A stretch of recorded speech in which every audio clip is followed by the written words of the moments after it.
ಶಾಂತಿ. ಮಧುರಾತಿ ಮಧುರ ಶಿವ ಪರಮಾತ್ಮ ತಂದೆಯ ಮಧುರ ಮಹಾವಾಕ್ಯವನ್ನು ಕೇಳೋಣ. ಇಂದಿನ ಮುರಳಿಯ ದಿನಾಂಕವಾಗಿದೆ 16/8/2025. ಪ್ರಾತಃ ಮುರಳಿ ಬಾಪ್ತಾದ ಮಧುಬನ್. ಮಧುರ ಮಕ್ಕಳೇ, ಅದ್ಭುತವಾದ ರಂಗುರಂಗಿನ ಪ್ರಪಂಚದ ಮಾಲೀಕರಾಗುವುದು ನಿಮ್ಮ ಲಕ್ಷ್ಯವಾಗಿದೆ. ಆದ್ದರಿಂದ ಸದಾ ಇದೇ ಖುಷಿಯಲ್ಲಿ ಹರ್ಷಿತವಾಗಿರಿ, ಬಾಡಿ ಹೋಗಬೇಡಿ. ಇಂದಿನ ಪ್ರಶ್ನೆಯಾಗಿದೆ, ಭಾಗ್ಯಶಾಲಿ ಮಕ್ಕಳಿಗೆ ಸದಾ ಯಾವ ಉಮ್ಮಂಗವಿರುವುದು? ಉತ್ತರ: ಬೇಹದ್ದಿನ ತಂದೆಯು ನಮ್ಮನ್ನು ಹೊಸ ಪ್ರಪಂಚದ ರಾಜಕುಮಾರ ಕುಮಾರಿಯರನ್ನಾಗಿ ಮಾಡಲು ಓದಿಸುತ್ತಿದ್ದಾರೆ. ನೀವು ಇದೇ ಉಮ್ಮಂಗದಿಂದ ಎಲ್ಲರಿಗೆ ತಿಳಿಸಿಕೊಡಿ. ಈ ಯುದ್ಧದಲ್ಲಿ ಸ್ವರ್ಗವು ಸಮಾವೇಶವಾಗಿದೆ. ಈ ಯುದ್ಧದ ನಂತರ ಸ್ವರ್ಗದ ಬಾಗಿಲು ತೆರೆಯುವುದು. ಇದೇ ಖುಷಿಯಲ್ಲಿರಿ ಮತ್ತು ಖುಷಿಯಿಂದ ಅನ್ಯರಿಗೂ ತಿಳಿಸಿಕೊಡಿ. ಗೀತೆಯಾಗಿದೆ. ಆ ಪ್ರಪಂಚವು ರಂಗುರಂಗಿನಿಂದ ಕೂಡಿದೆ ಬಾಬಾ. ಓಂ ಶಾಂತಿ. ಪ್ರಪಂಚವು ರಂಗುರಂಗಿನಿಂದ ಕೂಡಿದೆ ಎಂದು ತಂದೆಗೆ ಯಾರು ಹೇಳಿದರು? ಇದರ ಅರ್ಥವನ್ನು ಮತ್ಯಾರೂ ತಿಳಿದುಕೊಂಡಿಲ್ಲ. ತಂದೆಯು ತಿಳಿಸಿದ್ದಾರೆ, ಈ ಆಟವು ರಂಗುರಂಗಿನಿಂದ ಕೂಡಿದೆ. ಹೇಗೆ ಯಾವುದೇ ಚಲನಚಿತ್ರವು ಬಹಳ ರಂಗುರಂಗಿನ ದೃಶ್ಯಗಳಿಂದ ಕೂಡಿರುತ್ತದೆಯಲ್ಲವೇ? ಈಗ ಈ ಬೇಹದ್ದಿನ ಪ್ರಪಂಚವನ್ನು ಯಾರೂ ತಿಳಿದುಕೊಂಡಿಲ್ಲ. ನಿಮ್ಮಲ್ಲಿಯೂ ನಂಬರ್ವಾರ್ ಪುರುಷಾರ್ಥದನುಸಾರ ಮಕ್ಕಳಲ್ಲಿ ಆದಿ ಮಧ್ಯ ಅಂತ್ಯದ ಜ್ಞಾನವಿದೆ. ನಿಮಗೆ ತಿಳಿದಿದೆ ಸ್ವರ್ಗವು ಎಷ್ಟು ರಂಗುರಂಗಿನಿಂದ ಕೂಡಿದೆ, ಸುಂದರವಾಗಿದೆ. ಇದು ಯಾರಿಗೂ ತಿಳಿದಿಲ್ಲ. ಅದು ಸುಂದರವಾದ ರಂಗುರಂಗಿನ ಪ್ರಪಂಚವೆಂದು ಯಾರ ಬುದ್ಧಿಯಲ್ಲಿಯೂ ಇಲ್ಲ. ವಂಡರ್ ಆಫ್ ದಿ ವರ್ಲ್ಡ್, ವಿಶ್ವದ ಅದ್ಭುತ ಎಂದು ಗಾಯನವಿದೆ. ಇದನ್ನು ಕೇವಲ ನೀವೇ ತಿಳಿದುಕೊಂಡಿದ್ದೀರಿ. ನೀವೇ ಅದ್ಭುತ ಪ್ರಪಂಚದಲ್ಲಿ ಹೋಗುವುದಕ್ಕಾಗಿ ತಮ್ಮ ಅದೃಷ್ಟದನುಸಾರ ಪುರುಷಾರ್ಥ ಮಾಡುತ್ತಿದ್ದೀರಿ. ಲಕ್ಷ್ಯವಂತೂ ಇದೆ. ಅದು ಪ್ರಪಂಚದ ಅದ್ಭುತವಾಗಿದೆ. ಬಹಳ ರಂಗುರಂಗಿನ ಪ್ರಪಂಚವಾಗಿದೆ. ಅಲ್ಲಿ ವಜ್ರ ರತ್ನಗಳಿಂದ ಕೂಡಿದ ಮಹಲುಗಳಿರುತ್ತವೆ. ನೀವು 1 ಸೆಕೆಂಡಿನಲ್ಲಿ ಆ ಸುಂದರವಾದ ವೈಕುಂಠದಲ್ಲಿ ಹೋಗುತ್ತೀರಿ, ಆಟವಾಡುತ್ತೀರಿ, ರಾಸಲೀಲೆಗಳನ್ನೂ ಮಾಡುತ್ತೀರಿ. ಅವಶ್ಯವಾಗಿ ಸುಂದರವಾದ ಪ್ರಪಂಚವಿತ್ತಲ್ಲವೇ? ಇಲ್ಲಿ ಮಾಯೆಯ ರಾಜ್ಯವಾಗಿದೆ. ಇದೂ ಸಹ ಎಷ್ಟು ವಿಚಿತ್ರವಾಗಿದೆ. ಮನುಷ್ಯರು ಏನೇನು ಮಾಡುತ್ತಿರುತ್ತಾರೆ. ನಾವು ನಾಟಕದಲ್ಲಿ ಆಟವಾಡುತ್ತಿದ್ದೇವೆಂದು ಪ್ರಪಂಚದಲ್ಲಿ ಯಾರೂ ತಿಳಿದುಕೊಂಡಿಲ್ಲ.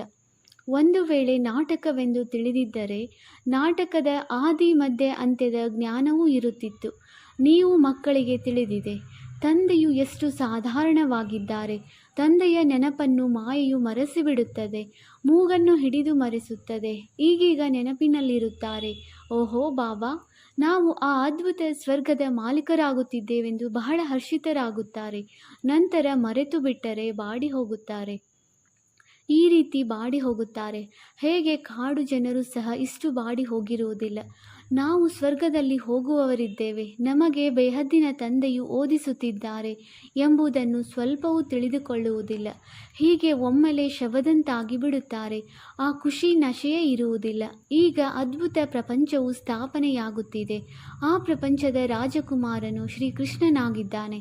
ಕೃಷ್ಣ ಜನ್ಮಾಷ್ಟಮಿಯಲ್ಲಿ ಯಾರು ಜ್ಞಾನದಲ್ಲಿ ಬುದ್ಧಿವಂತರಿದ್ದಾರೆಯೋ ಅವರು ತಿಳಿಸಿಕೊಡುತ್ತಾರೆ. ಶ್ರೀಕೃಷ್ಣನು ಸುಂದರ ಸ್ವರ್ಗದ ರಾಜಕುಮಾರನಾಗಿದ್ದನು.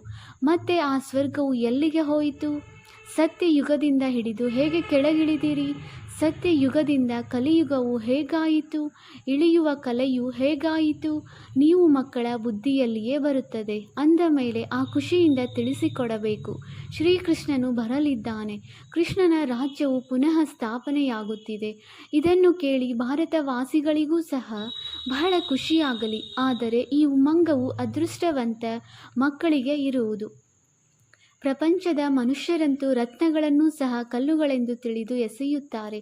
ಇವು ಅವಿನಾಶಿ ಜ್ಞಾನ ರತ್ನಗಳಲ್ಲವೇ? ಈ ಜ್ಞಾನ ರತ್ನಗಳ ಸಾಗರನು ತಂದೆಯಾಗಿದ್ದಾರೆ. ಈ ರತ್ನಗಳಿಗೆ ಬಹಳ ಬೆಲೆ ಇದೆ. ಅಂದ ಮೇಲೆ ಈ ಜ್ಞಾನ ರತ್ನಗಳನ್ನು ಮಕ್ಕಳು ಧಾರಣೆ ಮಾಡಬೇಕಾಗಿದೆ. ಈಗ ನೀವು ಜ್ಞಾನ ಸಾಗರನಿಂದ ಡೈರೆಕ್ಟ್ ಕೇಳುತ್ತೀರಿ. ಆದ್ದರಿಂದ ಮತ್ತೇನು ಕೇಳುವ ಅವಶ್ಯಕತೆ ಇರುವುದಿಲ್ಲ. ಸತ್ಯಯುಗದಲ್ಲಿ ಇದೇನೂ ಇರುವುದಿಲ್ಲ. ಅಲ್ಲಿ LLB ಅಥವಾ ಸರ್ಜನ್ ಆಗಬೇಕಾಗಿಲ್ಲ. ಅಲ್ಲಿ ಆ ಜ್ಞಾನವೇ ಇರುವುದಿಲ್ಲ. ನೀವು ಇಲ್ಲಿನ ಪ್ರಾರಬ್ಧವನ್ನು ಅಲ್ಲಿ ಭೋಗಿಸುತ್ತೀರಿ ಅಂದಾಗ ಜನ್ಮಾಷ್ಟಮಿ ಎಂದು ಮಕ್ಕಳು ಚೆನ್ನಾಗಿ ತಿಳಿಸಿಕೊಡಬೇಕು. ಇದರ ಬಗ್ಗೆ ಅನೇಕ ಬಾರಿ ಮುರಳಿಯನ್ನು ತಿಳಿಸಿದ್ದೇವೆ. ಮಕ್ಕಳು ವಿಚಾರ ಸಾಗರ ಮಂಥನ ಮಾಡಬೇಕಾಗಿದೆ. ಆಗಲೇ ಅನೇಕ ವಿಚಾರಗಳು ಬರುವುದು. ಭಾಷಣ ಮಾಡಬೇಕೆಂದರೆ ಮುಂಜಾನೆ ಎದ್ದು ಬರೆಯಬೇಕು, ಮತ್ತೆ ಅದನ್ನು ಓದಬೇಕು, ಮರೆತಿರುವ ವಿಚಾರಗಳನ್ನು ಮತ್ತೆ ಸೇರಿಸಬೇಕು. ಇದರಿಂದ ಚೆನ್ನಾಗಿ ಧಾರಣೆಯಾಗುವುದು. ಆದರೂ ಸಹ ಬರವಣಿಗೆಯಂತೆ ಹೇಳಲು ಸಾಧ್ಯವಿಲ್ಲ. ಒಂದಲ್ಲ ಒಂದು ಅಂಶಗಳು ಮರೆತು ಹೋಗುತ್ತವೆ. ಅಂದಾಗ ಶ್ರೀಕೃಷ್ಣ ಯಾರು ಎಂಬುದನ್ನು ತಿಳಿಸಬೇಕಾಗಿದೆ. ಶ್ರೀಕೃಷ್ಣನು ಅದ್ಭುತ ಸ್ವರ್ಗದ ಮಾಲೀಕನಾಗಿದ್ದನು. ಭಾರತವೇ ಸ್ವರ್ಗವಾಗಿತ್ತು. ಆ ಸ್ವರ್ಗಕ್ಕೆ ಶ್ರೀಕೃಷ್ಣನು ಮಾಲೀಕನಾಗುತ್ತಾನೆ. ನಾವು ತಮಗೆ ಸಂದೇಶವನ್ನು ತಿಳಿಸುತ್ತೇವೆ. ಶ್ರೀಕೃಷ್ಣನು ಬರಲಿದ್ದಾನೆ. ರಾಜಯೋಗವನ್ನು ಭಗವಂತನೇ ಕಲಿಸುತ್ತಾರೆ. ಈಗಲೇ ಕಲಿಸುತ್ತಿದ್ದಾರೆ. ಡಬಲ್ ಕಿರೀಟಧಾರಿ ದೇವತೆಗಳನ್ನಾಗಿ ಮಾಡಲು ಪವಿತ್ರತೆಗಾಗಿ ಪುರುಷಾರ್ಥ ಮಾಡಿಸುತ್ತಿದ್ದಾರೆ. ಮಕ್ಕಳಿಗೆ ಇದೆಲ್ಲವೂ ಸ್ಮೃತಿಗೆ ಬರಬೇಕಾಗಿದೆ. ಯಾರಿಗೆ ಅಭ್ಯಾಸವಿದೆಯೋ ಅವರು ಚೆನ್ನಾಗಿ ತಿಳಿಸಿಕೊಡುತ್ತಾರೆ. ಕೃಷ್ಣನ ಚಿತ್ರದಲ್ಲಿಯೂ ಬಹಳ ಒಳ್ಳೆಯ ಬರವಣಿಗೆ ಇದೆ. ಈ ಯುದ್ಧದ ನಂತರ ಸ್ವರ್ಗದ ಬಾಗಿಲು ತೆರೆಯುವುದು. ಈ ಯುದ್ಧದಲ್ಲಿ ಸ್ವರ್ಗವು ಸಮಾವೇಶವಾಗಿದೆ. ನೀವು ಮಕ್ಕಳಿಗೂ ಸಹ ಬಹಳ ಖುಷಿ ಇರಬೇಕು. ಜನ್ಮಾಷ್ಟಮಿಯಂದು ಮನುಷ್ಯರು ಹೊಸ ಬಟ್ಟೆಗಳನ್ನು ಧರಿಸುತ್ತಾರೆ. ಆದರೆ ನೀವು ತಿಳಿದುಕೊಂಡಿದ್ದೀರಿ, ನಾವೀಗ ಈ ಹಳೆಯ ಶರೀರವನ್ನು ಬಿಟ್ಟು ನಂತರ ಹೊಸ ಕಂಚನ ಕಾಯವನ್ನು ತೆಗೆದುಕೊಳ್ಳುತ್ತೇವೆ. ಕಂಚನ ಕಾಯವೆಂದು ಹೇಳುತ್ತಾರಲ್ಲವೇ, ಅರ್ಥಾತ್ ಚಿನ್ನದ ಸಮಾನ ಶರೀರ. ಆತ್ಮವೂ ಪವಿತ್ರ, ಶರೀರವೂ ಪವಿತ್ರ. ಈ ಶರೀರವು ಕಂಚನವಾಗಿಲ್ಲ, ನಂಬರ್ ವಾರ್ ಆಗುತ್ತಿದೆ. ನೆನಪಿನ ಯಾತ್ರೆಯಿಂದಲೇ ಕಂಚನ ಕಾಯವಾಗುವುದು. ತಂದೆಗೆ ತಿಳಿದಿದೆ. ಬಹಳ ಮಂದಿ ಮಕ್ಕಳಿಗೆ ನೆನಪು ಮಾಡುವಷ್ಟು ಬುದ್ಧಿ ಇಲ್ಲ. ನೆನಪಿನಲ್ಲಿ ಪರಿಶ್ರಮ ಪಟ್ಟಾಗಲೇ ಮಾತಿನಲ್ಲಿ ಶಕ್ತಿ ಬರುವುದು. ಈಗ ಆ ಶಕ್ತಿ ಎಲ್ಲಿದೆ? ಯೋಗವೇ ಇಲ್ಲ. ಲಕ್ಷ್ಮೀನಾರಾಯಣರಾಗುವ ಲಕ್ಷಣವೂ ಬೇಕಲ್ಲವೇ? ವಿದ್ಯಾಭ್ಯಾಸವೂ ಬೇಕು. ಕೃಷ್ಣ ಜನ್ಮಾಷ್ಟಮಿ ಎಂದು ಬಹಳ ಸಹಜವಾಗಿ ತಿಳಿಸಿಕೊಡಬಹುದಾಗಿದೆ. ಕೃಷ್ಣನಿಗೆ ಶ್ಯಾಮ ಸುಂದರನೆಂದು ಹೇಳುತ್ತಾರೆ. ಕೃಷ್ಣ ರಾಮ ನಾರಾಯಣನನ್ನು ಸಹ ಕಪ್ಪಾಗಿ ತೋರಿಸಿದ್ದಾರೆ. ತಂದೆಯು ತಿಳಿಸುತ್ತಾರೆ, ನನ್ನ ಮಕ್ಕಳು ಯಾರು ಮೊದಲು ಜ್ಞಾನಚಿತೆಯನ್ನೇರಿ ಸ್ವರ್ಗದ ಮಾಲೀಕರಾದರು, ಮತ್ತೆ ಅವರು ಎಲ್ಲಿ ಹೋದರು? ಕಾಮಚಿತೆಯ ಮೇಲೆ ಕುಳಿತು ನಂಬರ್ ವಾರ್ ಇಳಿಯುತ್ತಾ ಬಂದರು. ಸೃಷ್ಟಿಯು ಸತೋ ಪ್ರಧಾನದಿಂದ ಸತೋ ರಜೋ ತಮೋ ಆಗುತ್ತದೆ. ಹಾಗೆಯೇ ಮನುಷ್ಯರ ಸ್ಥಿತಿಯೂ ಬದಲಾಗುತ್ತದೆ. ಕಾಮಚಿತೆಯ ಮೇಲೆ ಕುಳಿತು ಎಲ್ಲರೂ ಶ್ಯಾಮ್ ಅರ್ಥಾತ್ ಕಪ್ಪಾಗಿ ಬಿಟ್ಟಿದ್ದಾರೆ. ಈಗ ನಾನು ಪುನಃ ಸುಂದರರನ್ನಾಗಿ ಮಾಡಲು ಬಂದಿದ್ದೇನೆ. ಆತ್ಮವನ್ನೇ ಸುಂದರವನ್ನಾಗಿ ಮಾಡುತ್ತೇನೆ. ಮನಸ ವಾಚ ಕರ್ಮಣ ಇವರು ಹೇಗೆ ನಡೆಯುತ್ತಾರೆಂಬುದನ್ನು ತಂದೆಯು ಪ್ರತಿಯೊಬ್ಬರ ಚಲನೆಯಿಂದಲೇ ಅರ್ಥ ಮಾಡಿಕೊಳ್ಳುತ್ತಾರೆ. ಹೇಗೆ ಕರ್ಮವನ್ನು ಮಾಡುತ್ತಾರೆಂಬುದು ಸಹ ಅರ್ಥವಾಗುತ್ತದೆ. ಅಂದಾಗ ಮಕ್ಕಳ ಚಲನೆಯು ಬಹಳ ಘನತೆಯಿಂದ ಕೂಡಿರಬೇಕು. ಬಾಯಿಂದ ಸದಾ ರತ್ನಗಳೇ ಹೊರಬರಲಿ. ಕೃಷ್ಣ ಜಯಂತಿಯಿಂದ ಬಹಳ ಚೆನ್ನಾಗಿ ತಿಳಿಸಿಕೊಡಬೇಕಾಗಿದೆ. ಶ್ಯಾಮ ಮತ್ತು ಸುಂದರ ಎಂಬ ಟಾಪಿಕ್ ಇರಲಿ. ಕೃಷ್ಣನನ್ನು, ನಾರಾಯಣನನ್ನು ಮತ್ತು ರಾಧೆಯನ್ನು ಸಹ ಏಕೆ ಕಪ್ಪಾಗಿ ತೋರಿಸುತ್ತಾರೆ? ಶಿವಲಿಂಗವನ್ನು ಕಪ್ಪು ಕಲ್ಲಿನಿಂದ ಮಾಡಿರುತ್ತಾರೆ. ವಾಸ್ತವದಲ್ಲಿ ಶಿವಲಿಂಗವು ಕಪ್ಪಾಗಿಲ್ಲ. ಶಿವನೆಂದರೆ ಯಾರು? ಆದರೆ ಹೇಗೆ ತೋರಿಸುತ್ತಾರೆ? ಈ ಮಾತುಗಳನ್ನು ನೀವು ಮಕ್ಕಳೇ ತಿಳಿದುಕೊಂಡಿದ್ದೀರಿ. ಏಕೆ ಕಪ್ಪಾಗಿ ತೋರಿಸುತ್ತಾರೆ ಎಂಬುದರ ಮೇಲೂ ಸಹ ನೀವು ತಿಳಿಸಿಕೊಡಿ. ಈಗ ಮಕ್ಕಳು ಎಂತಹ ಸರ್ವಿಸ್ ಮಾಡುತ್ತಾರೆಂಬುದನ್ನು ನೋಡುತ್ತೇವೆ. ಈ ಜ್ಞಾನವು ಎಲ್ಲ ಧರ್ಮದವರಿಗಾಗಿ ಇದೆ. ಆದ್ದರಿಂದ ಅವರಿಗೂ ತಿಳಿಸಬೇಕಾಗಿದೆ. ತಂದೆಯು ತಿಳಿಸುತ್ತಾರೆ, ಮಕ್ಕಳೇ, ನನ್ನನ್ನು ನೆನಪು ಮಾಡಿದರೆ ನಿಮ್ಮ ಜನ್ಮ ಜನ್ಮಾಂತರದ ಪಾಪಗಳು ಭಸ್ಮವಾಗುತ್ತದೆ. ಜೊತೆಗೆ ಪವಿತ್ರರಾಗಬೇಕಾಗಿದೆ. ನೀವು ಯಾರಿಗೆ ಬೇಕಾದರೂ ಶ್ರೀರಕ್ಷೆಯನ್ನು ಕಟ್ಟಬಹುದು. ಯುರೋಪಿಯನ್ನರಿಗೂ ಕಟ್ಟಬಹುದಾಗಿದೆ. ಯಾರೇ ಇರಲಿ ಅವರಿಗೆ ತಿಳಿಸಿಕೊಡಿ. ಭಗವಾನ್ ವಾಚ್ ಅವಶ್ಯವಾಗಿ ಯಾರದೋ ತನುವಿನಿಂದ ಹೇಳುತ್ತಾರಲ್ಲವೇ, ನನ್ನೊಬ್ಬನನ್ನೇ ನೆನಪು ಮಾಡಿ ದೇಹದ ಎಲ್ಲ ಧರ್ಮಗಳನ್ನು ಬಿಟ್ಟು ತಮ್ಮನ್ನು ಆತ್ಮನೆಂದು ತಿಳಿಯಿರಿ. ತಂದೆಯು ಎಷ್ಟೊಂದು ತಿಳಿಸುತ್ತಾರೆ, ಆದರೂ ತಿಳಿದುಕೊಳ್ಳುವುದಿಲ್ಲ. ಆಗ ಇವರ ಅದೃಷ್ಟದಲ್ಲಿ ಇಲ್ಲವೆಂದು ತಿಳಿಯುತ್ತಾರೆ. ಇದಂತೂ ತಿಳಿದಿರಬಹುದು. ಶಿವ ತಂದೆಯು ಓದಿಸುತ್ತಾರೆ. ರಥವಿಲ್ಲದೆ ಓದಿಸಲು ಸಾಧ್ಯವಿಲ್ಲ. ಕೆಲವು ಮಕ್ಕಳಿಗೆ ತಿಳಿಸಿಕೊಡುವ ಅಭ್ಯಾಸವು ಚೆನ್ನಾಗಿದೆ. ಮಮ್ಮ ಬಾವಾರವರು ಸಹ ಅವರು ಶ್ರೇಷ್ಠ ಪದವಿ ಪಡೆಯುವರೆಂದು ತಿಳಿದುಕೊಳ್ಳುತ್ತೀರಿ. ಆದರೂ ಸಹ ಸರ್ವಿಸ್ ಮಾಡುತ್ತಿದ್ದರಲ್ಲವೇ? ಮಾಯೆಯ ಅನೇಕ ಪ್ರಕಾರದ ರೂಪಗಳಿವೆ. ನನ್ನಲ್ಲಿ ಮಮ್ಮ ಬರುತ್ತಾರೆ, ಶಿವತಂದೆಯು ಬರುತ್ತಾರೆಂದು ಅನೇಕರು ಹೇಳುತ್ತಾರೆ. ಆದರೆ ಹೊಸ ಹೊಸ ವಿಚಾರಗಳನ್ನು ತಂದೆಯು ನಿಶ್ಚಿತ ತನುವಿನ ಮೂಲಕ ತಿಳಿಸುತ್ತಾರೆಯೇ ಹೊರತು ಬೇರೆ ಯಾರ ಮೂಲಕವಾದರೂ ತಿಳಿಸುವರೇ? ಇದು ಸಾಧ್ಯವೇ ಇಲ್ಲ. ಕೆಲವು ಮಕ್ಕಳು ತಮ್ಮ ವಿಚಾರಗಳನ್ನು ಬಹಳಷ್ಟು ತಿಳಿಸುತ್ತಾರೆ. ಮ್ಯಾಗಝಿನ್ನಲ್ಲಿ ಎಷ್ಟೊಂದು ಮಾತುಗಳು ಬರುತ್ತವೆ. ಹಾಗೆಂದು ಹೇಳಿ ಅವರಲ್ಲಿ ಮಮ್ಮ ಬಾಬಾ ಬರುತ್ತಾರೆ, ಅವರೇ ಬರೆಸುತ್ತಾರೆಂದಲ್ಲ. ತಂದೆಯು ಇಲ್ಲಿ ಮಧುಬನ ಸನ್ಮುಖದಲ್ಲಿ ಬರುತ್ತಾರೆ. ಆದ್ದರಿಂದಲೇ ಮುರಳಿಯನ್ನು ಕೇಳುವುದಕ್ಕಾಗಿ ಮಧುಬನಕ್ಕೆ ಬರುತ್ತೀರಿ. ಒಂದು ವೇಳೆ ಯಾರಲ್ಲಾದರೂ ಮಮ್ಮ ಬಾಬಾ ಬರುವಂತಿದ್ದರೆ ಮತ್ತೆ ಅಲ್ಲಿಯೇ ಕುಳಿತು ಅವರಿಂದಲೇ ಓದಬೇಕಿತ್ತಲ್ಲವೇ? ಆದರೆ ಮಧುಬನಕ್ಕೆ ಬರಲು ಎಲ್ಲರಿಗೂ ಇಷ್ಟವಾಗುತ್ತದೆ. ದೂರ ಇರುವವರಿಗಂತೂ ಇನ್ನೂ ಹೆಚ್ಚು ಆಕರ್ಷಣೆಯಾಗುತ್ತದೆ. ಅಂದಾಗ ಮಕ್ಕಳು ಜನ್ಮಾಷ್ಟಮಿಯಂದು ಬಹಳಷ್ಟು ಸರ್ವಿಸ್ ಮಾಡಬಹುದಾಗಿದೆ. ಕೃಷ್ಣನ ಜನ್ಮವು ಯಾವಾಗ ಆಯಿತೆಂಬುದು ಯಾರಿಗೂ ತಿಳಿದಿಲ್ಲ. ಈಗ ನಿಮ್ಮ ಜೋಳಿಗೆಯು ತುಂಬುತ್ತಿದೆ ಅಂದ ಮೇಲೆ ಖುಷಿ ಇರಬೇಕು. ಆದರೆ ತಂದೆಯು ನೋಡುತ್ತಾರೆ, ಕೆಲವು ಮಕ್ಕಳಲ್ಲಿ ಖುಷಿಯೇ ಕಾಣುವುದಿಲ್ಲ. ಹೇಗೆ ಪ್ರತಿಜ್ಞೆ ಮಾಡಿದ್ದಾರೇನೋ ಎಂಬಂತೆ ಶ್ರೀಮತದಂತೆ ನಡೆಯುವುದೇ ಇಲ್ಲ. ಸೇವಾದಾರಿ ಮಕ್ಕಳಿಗಂತೂ ಎಲ್ಲಿ ನೋಡಿದರಲ್ಲಿ ಸೇವೆಯೇ ಸೇವೆಯು ತೋಚುತ್ತಿರುತ್ತದೆ. ಏಕೆಂದರೆ ತಂದೆಯ ಸೇವೆ ಮಾಡಲಿಲ್ಲ, ಯಾರಿಗೂ ಮಾರ್ಗವನ್ನು ತಿಳಿಸಲಿಲ್ಲವೆಂದರೆ ನಾವು ಕುರುಡರಿದ್ದಂತೆ ಎಂದು ಅವರು ತಿಳಿದುಕೊಳ್ಳುತ್ತಾರೆ. ಇದು ತಿಳಿದುಕೊಳ್ಳುವ ಮಾತಲ್ಲವೇ? ಹೇಗೆ ಬ್ಯಾಡ್ಜ್ನಲ್ಲಿ ಕೃಷ್ಣನ ಚಿತ್ರವಿದೆ, ಇದರ ಮೇಲೂ ನೀವು ತಿಳಿಸಬಹುದು. ಯಾರೊಂದಿಗಾದರೂ ದೇವತೆಗಳನ್ನು ಏಕೆ ಕಪ್ಪಾಗಿ ತೋರಿಸಿದ್ದಾರೆಂದು ಪ್ರಶ್ನೆ ಮಾಡಿದರೆ ಅವರು ತಿಳಿಸಲು ಸಾಧ್ಯವಿಲ್ಲ. ರಾಮನ ಸ್ತ್ರೀಯನ್ನು ರಾವಣನು ಅಪಹರಿಸಿಕೊಂಡು ಹೋದನೆಂದು ಶಾಸ್ತ್ರಗಳಲ್ಲಿ ಬರೆದಿದ್ದಾರೆ. ಆದರೆ ಈ ರೀತಿಯ ಮಾತು ಅಲ್ಲಿರುವುದಿಲ್ಲ. ನೀವು ಭಾರತವಾಸಿಗಳು ಸ್ವರ್ಗವಾಸಿಗಳಾಗಿದ್ದೀರಿ, ಈಗ ನರಕವಾಸಿಗಳಾಗಿದ್ದೀರಿ. ಮತ್ತೆ ಜ್ಞಾನ ಚಿತೆಯ ಮೇಲೆ ಕುಳಿತು ದೈವಿ ಗುಣಗಳನ್ನು ಧಾರಣೆ ಮಾಡಿಕೊಂಡು ಸ್ವರ್ಗವಾಸಿಗಳಾಗುತ್ತೀರಿ. ಮಕ್ಕಳು ಸರ್ವಿಸ್ ಮಾಡಬೇಕು, ಎಲ್ಲರಿಗೆ ಸಂದೇಶವನ್ನು ಕೊಡಬೇಕಾಗಿದೆ. ಇದರಲ್ಲಿ ಬಹಳ ಬುದ್ಧಿವಂತಿಕೆ ಬೇಕು. ಇಷ್ಟು ನಶೆ ಇರಲಿ.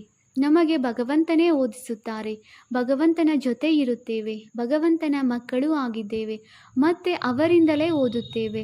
ಹೇಗೆ ಬೋರ್ಡಿಂಗ್ ಶಾಲೆಯಲ್ಲಿದ್ದರೆ ಅವರಿಗೆ ಹೊರಗಿನ ಸಂಘದ ಪ್ರಭಾವವು ಬೀರುವುದಿಲ್ಲ, ಇಲ್ಲಿಯೂ ಶಾಲೆ ಇದೆಯಲ್ಲವೇ? ಕ್ರಿಶ್ಚಿಯನ್ನರಲ್ಲಿ ಯಾರಾದರೂ ಒಳ್ಳೆಯ ನಡವಳಿಕೆ ಇರುತ್ತದೆ, ಈಗಂತೂ ಒಳ್ಳೆಯ ನಡತೆಯೂ ಇಲ್ಲ. ತಮೋ ಪ್ರಧಾನ ಪತಿತರಾಗಿದ್ದಾರೆ. ದೇವತೆಗಳ ಮುಂದೆ ಹೋಗಿ ತಲೆಬಾಗುತ್ತಾರೆ. ಅವರ ಮಹಿಮೆ ಎಷ್ಟೊಂದಿದೆ.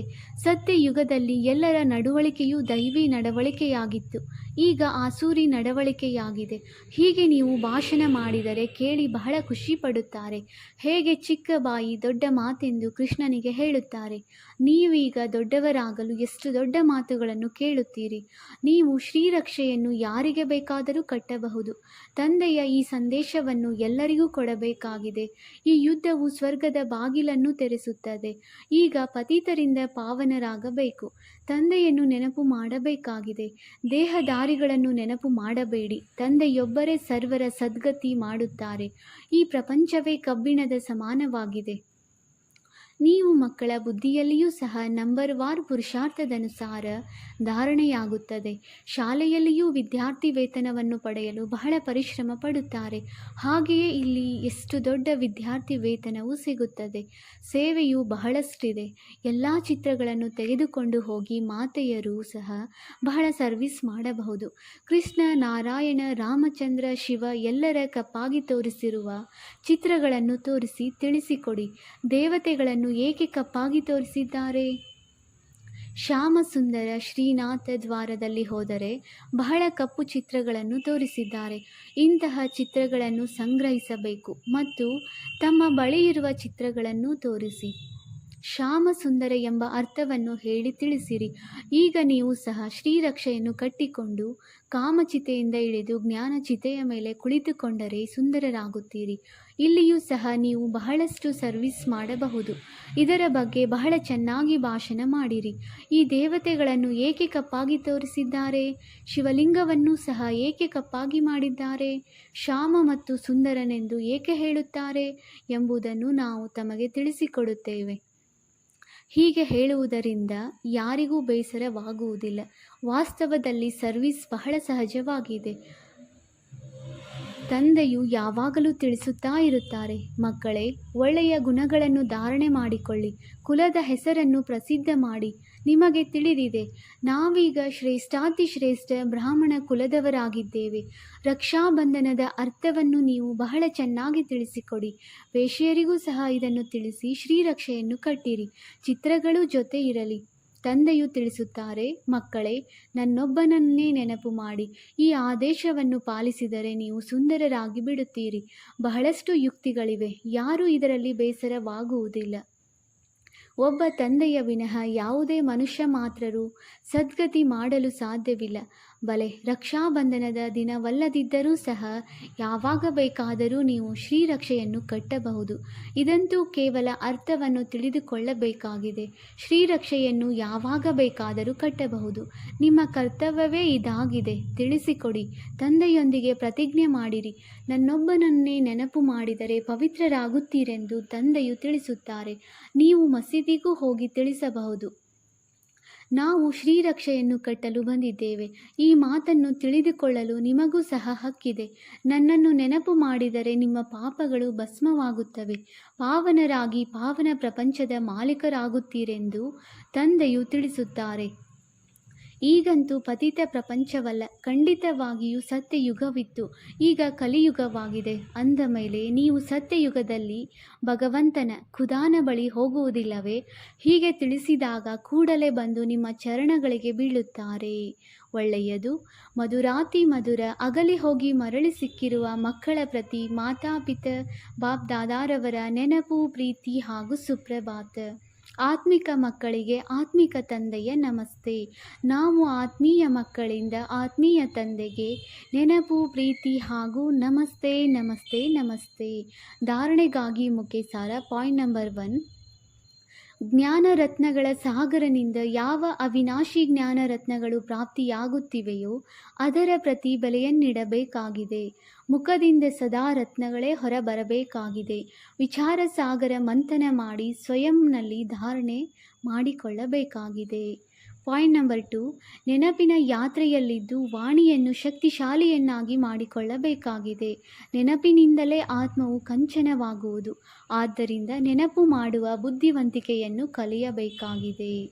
ವರದಾನ: ನನ್ನತನದ ಸೂಕ್ಷ್ಮ ಸ್ವರೂಪವನ್ನೂ ಸಹ ತ್ಯಾಗ ಮಾಡುವಂತಹ ಸದಾ ನಿರ್ಭಯ ನಿಶ್ಚಿಂತ ಚಕ್ರವರ್ತಿ ಭವ.